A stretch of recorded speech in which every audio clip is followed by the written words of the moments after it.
और लड़ने के लिए आपको तैयार रहना होगा। ये रो रो कर जिंदगी गुजारने से कि नहीं बीजेपी आ जाएगी, फला आ जाएगा, ये हो जाएगा, ये रो रो कर सिसकियां ले लेकर जिंदगी मत गुजारो। तुम एक जिंदा कौम है, याद रखो। कलमे के बुनियाद पर तुम मुसलमान हो। ला इलाहा इल्लल्लाह मोहम्मदुर रसूलुल्लाह पढ़ने वाले मुसलमान हो, बेगैरत मुसलमान नहीं हो, याद रखना। बेगैरत मुसलमान वो होता है जिसके ईमान की हरारत नहीं हो।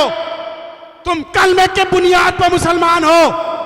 लोग यहां पर बहुत लोग घूमने वाले हैं, उनको मैं फिरौन के चमचा कहता हूं, यजीद के चमचे हैं वो नाम के मुसलमान है, याद रखना। एक हमारा विधायक भी 10 साल से है यहां पर।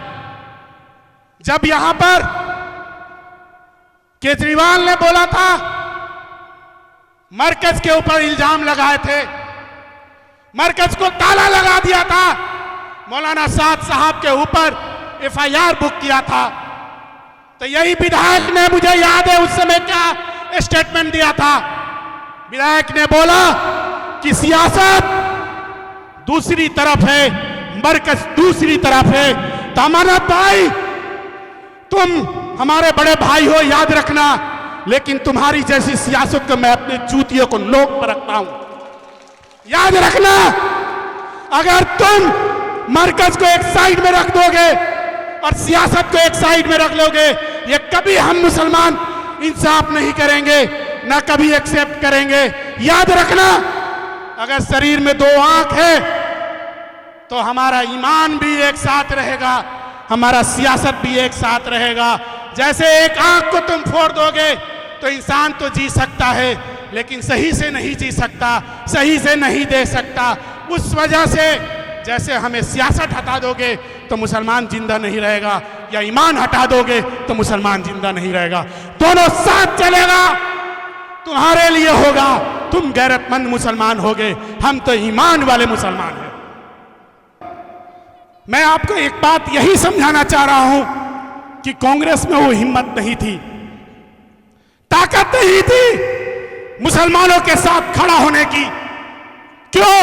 क्योंकि उनके राहुल गांधी के ऊपर इल्जाम लगता कि तुम एक CA NRC के लिए लड़ने वाली लड़की को तुमने साथ दिया, लेकिन ये मर्द मुजाहिद जिसका नाम बैरिस्टर असदुद्दीन ओवैसी है, ये नहीं सोच रहा है कि हमारे ऊपर इल्जाम लगेगा कि नहीं लगेगा।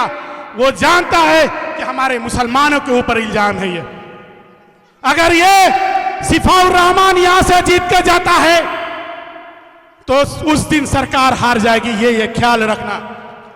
उस दिन सरकार हारेगी और ये एक सिफाउर रहमान नहीं जीतेगा।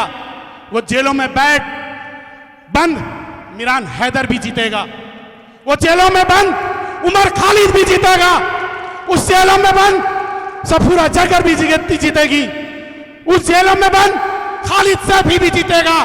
याद रखना मुसलमानों, बहुत नाम है, बहुत लोग जेलों में बंद है, और तुम्हें अब उठना है, अपनी ताकत को मनवाना है। तुमसे कोई पैसे की भीख नहीं मांग रहा है, तुमसे ये नहीं कह रहा है कि तुम अपने घरों में आकर हमें दावत दो, मुझे खिलाओ। तुमसे ये भी भीख कोई नहीं मांग रहा है, तुमसे वो भीख मांग रहा है जो तुम्हारी ताकत है, जो उस ताकत से सिफाउर रहमान को तुम रिहाई कर सकते हो, उमर खालिद को रिहाई करा सकते हो, और इमरान हैदर को भी रिहाई करा सकते हो। मेरे दोस्तों, इतना याद रखना, भीख मांगने से भीख मिल जाता है, लेकिन हक मांगने के लिए आपको लड़ना पड़ता है। बहुत बातें करनी है, बहुत सारे लोग हैं, और वक्त 20 दिन का है इंशाअल्लाह। मैं आप लोगों से गुजारिश करूंगा, मैं आप लोगों से बस एक ही गुजारिश करूंगा कि हराना मत। इब्लिस के चमचे आएंगे, वो इब्लिस के चमचे जानते हो क्या कहेंगे कि अगर तुम अमानत भाई को वोट नहीं दिए तो बीजेपी जीत जाएगी।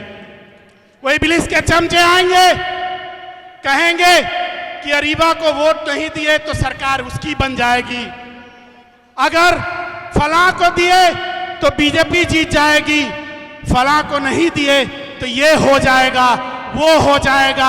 आपको समझने की जरूरत है। आप यहां पर देखना, इबलीस के चमचे आज पर मैं देख रहा हूं फेसबुक के ऊपर क्या लिख रहे हैं कि सिफाउर रहमान 2-3 वार्डों में तो चुनाव लड़ रहा है, टोटल 5 वार्ड है। मेरे दोस्तों, इस 2 वार्डों का वोट जानते हो कितना है? 1.5 लाख है। इबलीस के चमचों को कैलकुलेशन नहीं पता।